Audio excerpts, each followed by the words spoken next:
Now that we've discussed the principles under the Model Penal Code of what constitutes an actus reus, here's an assessment for you.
So in this hypothetical, we had defendant sleepwalking to a neighbor's home to take a garden tool from the neighbor's porch.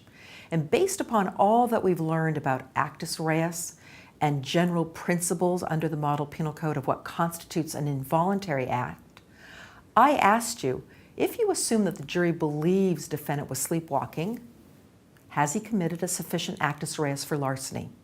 So the first thing that we have to do is look at the charge. The crime is called larceny, which is the taking and carrying away of the personal property of another with the intent to permanently deprive. So the first thing we have to figure out is what's the actus reus? What's the mental state, or the mens rea? The actus reus for the crime of larceny is taking and carrying away the property of the other. So we have to figure out, do you think defendant took and carried away that tool? The four choices that we are going to be looking at really focus on whether you think a sufficient actus reus took place. The correct answer is D, that defendant did not commit a sufficient actus reus because he was sleepwalking. Now you might say, wait, I'm confused. He took and carried away those tools. Yes, he did. He physically took them. However, if the jury believes he was sleepwalking, then what we know to be true is that he didn't do a legally sufficient actus reus.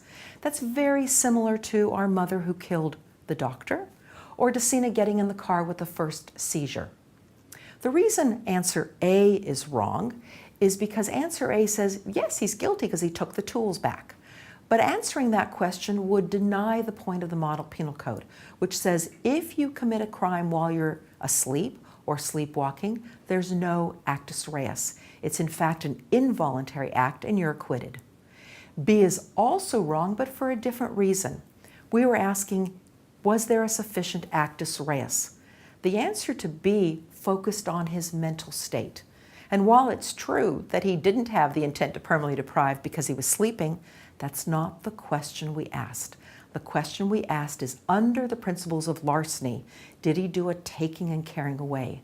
And the Model Penal Code would say, nope, he didn't because he was asleep. Answer C is also wrong because it says that sleepwalking is not a defense to theft. Let's remember that we're talking about general principles of actus reus, and the Model Penal Code applies to all crimes. And so sleepwalking would be a defense to murder, and it's a defense to theft. And that's why we end up with D as the correct answer. He would be acquitted because he was sleepwalking, which is a good defense to the crime of larceny because he didn't commit an actus reus.